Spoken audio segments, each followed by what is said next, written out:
Who else is selling your customer? Hi, I'm Brian Pombo. Welcome back to Brian J. Pombo Live.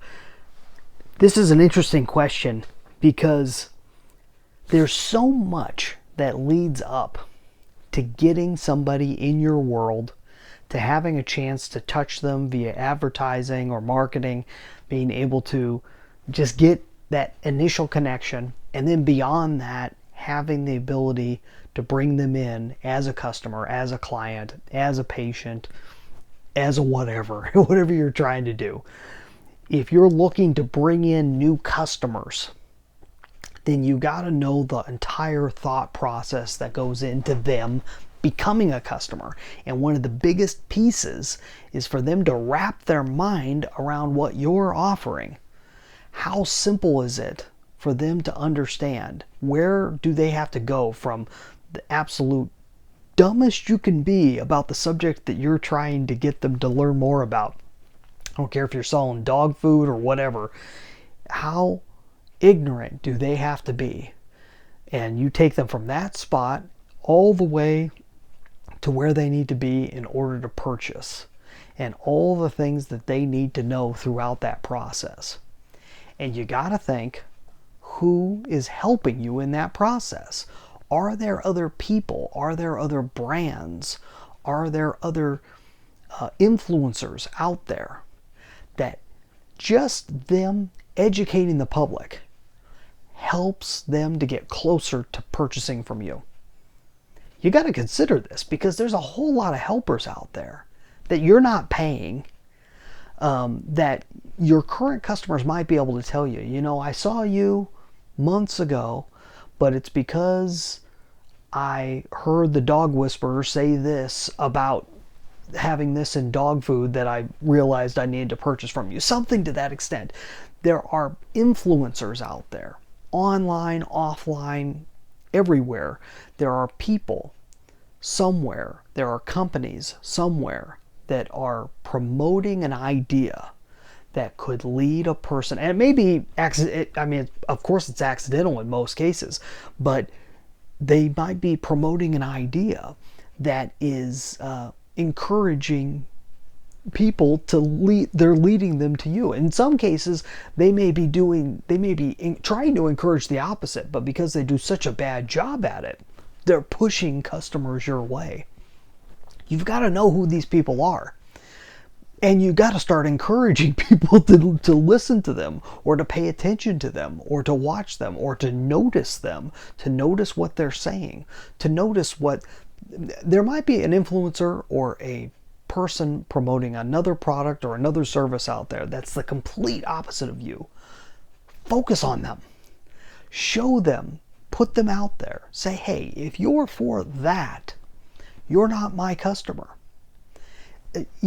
Show the difference. Show the absolute difference between you and them. If you can do that, you're doing a lot. So one of the things, I'll give you an example. I'm a business strategist. So what I do is I work with business owners and executives that are looking to really obtain great goals in their business. They're looking to double and triple their business in a certain period of time. And they're wondering what is the shortest distance to get there, and how do they plan for that, and how do they try to overcome all the issues that keep them from getting there. And so what I'll do in that case is, a lot of times I will tell people to go download my book.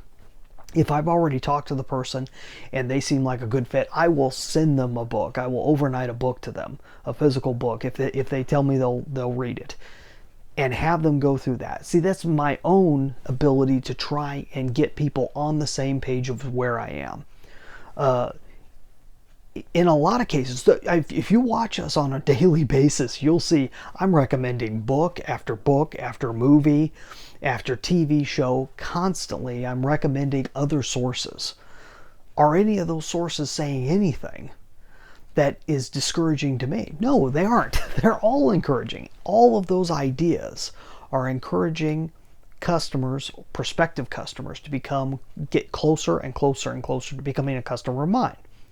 Is that selfish? Yes, absolutely. It's selfish, but that's the process that we're going through here. And I'm not encouraging anything that I think is untrue. I want people to to know more and more and more about this subject so that when they're working with me, I don't have the resistance that comes along with trying to get people within business to grow and become better. That's my whole process. But you've got a process too. You've got something that you're looking to take people to. You're looking to take them to a place. And if it were super easy to take them to the place, you wouldn't have to think about this stuff. If you just had to get your product in their hands and they're guaranteed to purchase from you, then you got to focus on getting products in their hands. But if you've got to get them to know something, if you got to get them to think something, if you got to get them to buy into a belief before they purchase from you, then you should be focusing on that. And you should use every tool in your bolero, every bullet available to be able to get them to that point. And that's what I'm talking about here. Encourage other sources. Don't be scared. Don't see competition. A huge part of the problem of competition is the fact that you see too many people as being competition. And you got to quit doing that. You got to see all of the people, even if they look like competition initially, they're actually helpers. They're actually there to help, and you've got to use them to your benefit as much as possible. I talk about that to a certain extent in my book, 9 Ways to Amazon Proof Your Business. If you want to get your own free copy, you can do it. Just go to amazonproofbook.com, amazonproofbook.com, and you can go download your own free copy. I've also got a couple other deals on the other side of that if you go through that process, so go check it out. I'll be back here tomorrow night.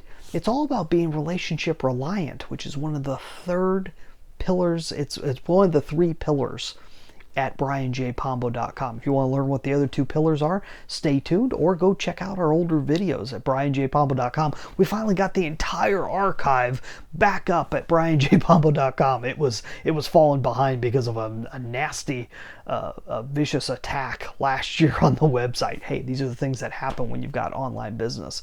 Just one of those things you got to roll with. You have a great night. We'll be back here tomorrow. In the meantime, get out there and let the magic happen.